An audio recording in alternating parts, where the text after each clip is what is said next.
Hola, ¿qué tal amigos? ¿Cómo están? Es un gusto poder saludarles. Por acá les enviamos un gran saludo de parte del equipo de salud mental. El tema de hoy muy interesante en el cual te invito a que tú conozcas cómo funciona el cerebro de un psicópata, cómo poder conocer sus características, detectarlos y sobre todo prevenir este tipo de situaciones que complican la conducta y por supuesto también la salud mental de una persona. La ciencia dice que el 1% de la población tiene un cerebro psicopático.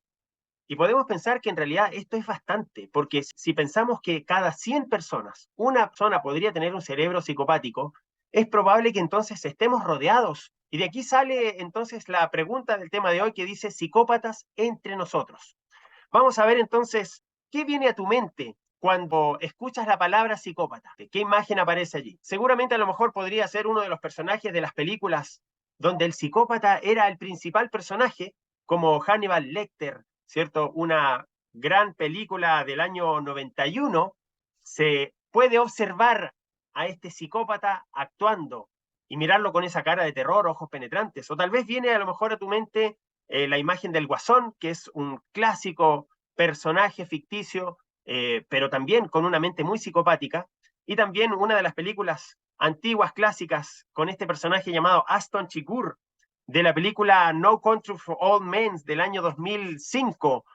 La verdad es que pareciera que este tipo de perfiles son los que vienen a nuestra mente, pero tengamos cuidado porque el psicópata efectivamente no tiene este rostro. Por el contrario, puede tener un rostro de mucha calma, puede tener también un comportamiento de mucha simpatía, porque tiene un objetivo, tiene un propósito. Bueno, ¿cuáles son sus características? ¿Cómo reconocerlos? Y sobre todo una pregunta muy interesante, ¿puede ser que algunos se conviertan en psicópatas y otros no? Bueno, vamos a responder algunas de estas preguntas. Importante mencionar que esta información no provee ninguna información para realizar ningún tipo de diagnóstico. Si tienes dudas o consultas serias, busca ayuda de un profesional. Si requiere ayuda, orientación, consultas, una evaluación, consulte con su profesional de salud mental. Vamos adelante entonces. ¿Cuál es la principal característica de la psicopatía? ¿Cómo podemos reconocerla? Pon atención para que tú puedas observar a lo mejor nula antipatía. Esta es la principal característica, la más importante, la que genera un cerebro psicópata. Psicopatía es un trastorno de personalidad caracterizado por un patrón persistente de comportamiento antisocial, falta de empatía, manipulación, superficialidad emocional y una tendencia a violar los derechos de los demás sin sentir remordimiento o culpa. Es decir, cuando una persona pierde el contacto emocional, cuando de alguna forma las demás personas pasan a tener un nulo significado emocionalmente, entonces podríamos estar delante de un trastorno psicopático. Importante entender este esquema que tenemos a continuación. ¿Sí? Este esquema es el cerebro triuno que tiene tres principales funciones. Esto es importante conocerlo. Tenemos un sector del cerebro que es el cerebro racional que piensa. Después tenemos el cerebro emocional, llamado cerebro límbico, que es el que siente. ¿Sí? Los sentimientos tienen un rol muy importante en la conducta humana, por lo tanto, hay un sector, se ha observado ahora con la tecnología, se puede observar que cuando una persona está en procesos de sentimientos, de emociones, como el cariño, el aprecio, el odio, el rencor, la envidia, dentro de tantas conductas que tiene el ser humano, son aquellas que se sienten. Pero después, ponga atención, hay un cerebro instintivo que es aquel cerebro que le permite a usted actuar sin pensar. Hay momentos donde necesitamos reaccionar sin pensar para protegernos, para escapar de un peligro o para abordar una situación con mucha valentía, enfrentarse tal vez a una situación de forma tal vez energética. Se requiere actuar un cerebro instintivo que es muy, muy bueno, porque cuando el cerebro racional no está funcionando, el cerebro instintivo permite que el cuerpo funcione completo. Por eso hay personas que de pronto tienen muerte cerebral, están inconscientes, pero su cuerpo funciona impecable. Buena digestión, buena circulación, buena respiración. Por eso es importante lograr el equilibrio. Y por eso te muestro este concepto, porque creo que tanto tu razón como tus emociones y como tus instintos tienen que estar bien equilibrados. Pon atención que no siempre es bueno que seas demasiado racional. Hay personas que aíslan la parte emocional y solo piensan de forma racional. Por lo tanto, siempre están pidiendo una razón lógica, están pidiendo un argumento válido. Y recuerden que no todos los orígenes de las decisiones son racionales. Hay decisiones que se toman en base a las emociones. Por ejemplo, si tenemos un sector donde sabemos que hay un grupo de trabajadores que se han sentido tal vez debilitados en sus emociones, en su motivación, qué bueno es poder entonces generar cambios para que esa situación no se mantenga. Es decir, la parte emocional siempre es importante. Pero ¿qué pasa cuando uno separa lo racional de lo emocional? Quiere decir que de alguna forma cuando uno es demasiado racional se vuelve frío, se vuelve emocionalmente nulo. Fortalece tus emociones, comunícalas, verbaliza tus emociones, verbaliza lo que sientes. Es tu deber, es tu derecho expresar lo que tú sientes. Sin embargo, también es importante tener en cuenta que hay decisiones instintivas que tú debes tomar. Cuando tú veas peligro, cuando veas que tu familia está en peligro, cuando veas que a lo mejor tu reputación está en peligro, debes actuar, debes enfrentarte a la situación. ¿Pero cómo? ¿Solamente con el cerebro instintivo? No, señores. El que es demasiado instintivo va a ser explosivo, va a perder la paciencia de un momento a otro, no se va a poder contener. Usted debe utilizar su cerebro instintivo, pero de forma equilibrada. Hay personas que dejan que su cerebro reptiliano, el cerebro instintivo de supervivencia, actúe en todo momento. Entonces hacen cosas que no sienten y dicen cosas que no piensan. Y a eso se le llama el rapto de la amígdala. Pone atención a ese concepto, búscalo si quieres conocer más. El rapto de la amígdala es un bloqueo que hace el cerebro instintivo y hay personas que actúan sin pensar y sin tomar en cuenta lo que sienten. Y por lo tanto cometen tremendos errores de los cuales después se arrepienten.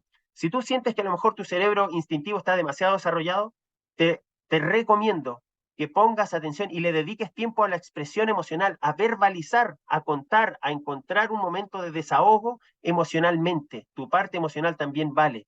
Y tienes que incorporarlo en la toma de decisiones. No puede ser solamente racional. La parte racional, por supuesto, es muy importante. Tenga cuidado que de pronto las emociones pueden llegar a ser más fuertes que la razón. Y hay personas que toman decisiones absolutamente emocionales. Bueno, explicado esto, quiero decirte con toda esta información que las personas que tienen un cerebro psicopático logran una separación entre la razón y la emoción. Nunca separes la razón de las emociones, porque si no puede ser que a lo mejor racionalmente hayan objetivos que tú tengas que cumplir y no te va a importar cómo los logres. Y ahí viene ese dicho que es tan venenoso que dice que el objetivo justifica los medios. Nunca, porque siempre los seres humanos tenemos una parte emocional que es tremendamente importante. Bueno, lo que hace un psicópata es justamente separar. Fíjense ustedes en esta imagen, que es súper interesante. Tenemos dos imágenes de resonancia magnética, tecnología pura que observa cómo funciona el cerebro en vida. Fíjense ustedes, el cerebro normal tiene todo el lóbulo frontal, la misma estructura cerebral que acabamos de ver recién en un esquema, ahora lo estamos viendo de forma real. Toda esta luminosidad verde, amarillo, simboliza una alta actividad neurológica. Es decir, a esta persona que tiene un cerebro normal, le funciona bien el lóbulo frontal, el lóbulo posterior, occipital, y también aquí en el centro. ¿Recuerdan ustedes que hablamos del cerebro emocional? Aquí está de forma real. Qué interesante esta imagen. Ustedes ven que ahí se ve una actividad en el cerebro emocional muy importante. Es decir, una persona normal tiene un equilibrio y tiene funcional su cerebro cognitivo y su cerebro emocional. Y miren ustedes también, hay aquí un dominio también del cerebro instintivo. Muy interesante. Miren ustedes qué es lo que pasa en el cerebro de un psicópata. Ponga atención. Un psicópata tiene una hipofunción del lóbulo frontal. Qué impresionante. Es decir, que hay decisiones que se toman sin una razón. Quiere decir que si no hay razón, ¿quién está funcionando? El cerebro instintivo. Es decir, son personas tremendamente impulsivas y toman decisiones sin pensar. Y miren ustedes algo súper interesante. Donde está el cerebro emocional, ustedes ven que hay una hipofunción. ¿Sí? Es decir, aquí lamentablemente el cerebro de un psicópata no tiene emociones. Y eso ellos lo consideran un superpoder. Qué interesante. Aquí vamos a ver algunos rasgos psicopáticos. Rasgos de un psicópata. Número 1, son agresivos, carecen de emociones. Los castigos por sus actos no modifican su conducta. El 4 dice, no tiene una escala de valores definida. Por lo tanto, no le importa la honradez, no le importa lo que es el respeto. Son valores que para él están descartados. Algo que para una persona íntegra, normal, son valores conductuales tan importantes. Número 5 dice, solo les interesa vivir el presente. Quieren tener gratificaciones inmediatas. Mienten de manera impulsiva, son manipuladores, no miden las consecuencias de sus actos y por lo general provienen de familias disfuncionales. Y vamos a explicar por qué muchos de ellos vienen de familias disfuncionales, la importancia que tiene la familia en todo este rol. para ir yendo a la parte más importante de la temática de hoy, mostrarte un ejercicio científico liderado por James Fallon, que es uno de los neurólogos más prestigiosos del mundo. Su especialidad, el comportamiento criminal. Aquí tenemos un científico investigador que estudió más de 700 psicópatas analizados y nos presentó sus resultados el año 2005. Fue súper interesante porque lo que dijo James Fallon fue que se pudo identificar un patrón cerebral en la estructura de un psicópata. Es decir, si uno analiza la estructura de un cerebro, se puede determinar si una persona es normal o tiene un cerebro psicopático. Y por lo tanto, James Fallon convenció a toda la comunidad científica de que solamente estudiando la imagen del cerebro de una persona se podía determinar si se iba a convertir o no en un psicópata. Pero aquí viene el momento eureka. En esta investigación ocurrió un vuelco impresionante. Impresiónate tú conmigo porque ¿sabes lo que ocurrió? De alguna forma, James Fallon tuvo que hacerse él mismo una serie de exámenes a su cerebro. Cuando le llevaron los resultados, James Fallon le preguntó a su equipo de trabajo si esto era una broma. ¿Por qué la estructura del cerebro más psicopático que él había visto tenía su propio nombre?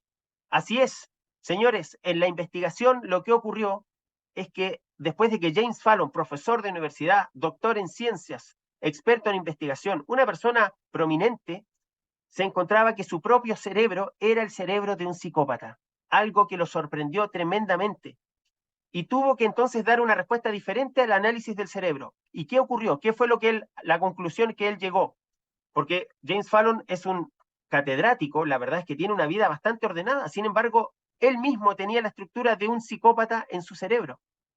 Entonces él trató de investigar ahora qué había ocurrido, por qué a pesar de tener a lo mejor un cerebro psicopático, que son personas que tienen mucha capacidad, ponen objetivos muy altos, buscan y tienen una escala de disciplina mucho más alta. Por eso los psicópatas suelen tener éxito en lo que quieren hacer, porque tienen objetivos muy altos.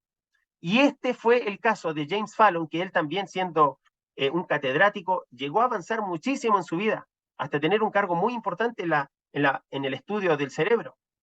Miren lo que descubrió y vamos a ver esta imagen, el rol de la familia. James Fallon escribió lo siguiente: la familia proporciona un refugio emocional para los individuos y pueden explorar y aprender sobre sus emociones y sentimientos. Por eso se recomienda fomentar la expresión emocional en la familia. En este contexto seguro se puede fomentar el autocontrol, la paciencia, la tolerancia, habilidades cruciales para el desarrollo de una conducta íntegra en situaciones desafiantes. ¿Qué significa este mensaje? Que cuando una persona tiene una buena estructura de valores, es decir, cuando la familia logra educar correctamente a sus hijos con valores, por ejemplo, como la honestidad, el respeto, la disciplina, ser responsables, ser personas honestas, y así tantos otros valores que la familia los entrega, a pesar de que una persona pueda tener un cerebro psicopático, puede construir con todas sus capacidades una gran vida, sin necesidad de ser siempre un psicópata. Y esto fue justamente una de las conclusiones de James Fallon, que la integridad de conducta, es decir, si tú eres padre, si tú eres trabajador, si eres colaborador, si eres jefatura, ¿cuál es la invitación y la reflexión de este mensaje? Que queremos incentivar y motivar a la integridad, que es una cualidad moral que se refleja en la conducta y en la toma de decisiones de una persona. La integridad, ser íntegro, significa actuar de manera coherente y consistente con los valores, principios y creencias que uno posee, independientemente de las circunstancias externas o las presiones sociales. Es decir, tú defines tu conducta moral y tú tomas decisiones para que cada vez que hagas una reunión, cada vez que planifiques, todas tus decisiones sean éticamente morales, ¿sí? Sean tus propias decisiones, no cambies tus valores, como el respeto, como el liderazgo, ¿sí? Como la capacidad también de empatizar, como la capacidad también de ser justo, de ser correcto, de ser veraz. Son decisiones que tú tomas de antes.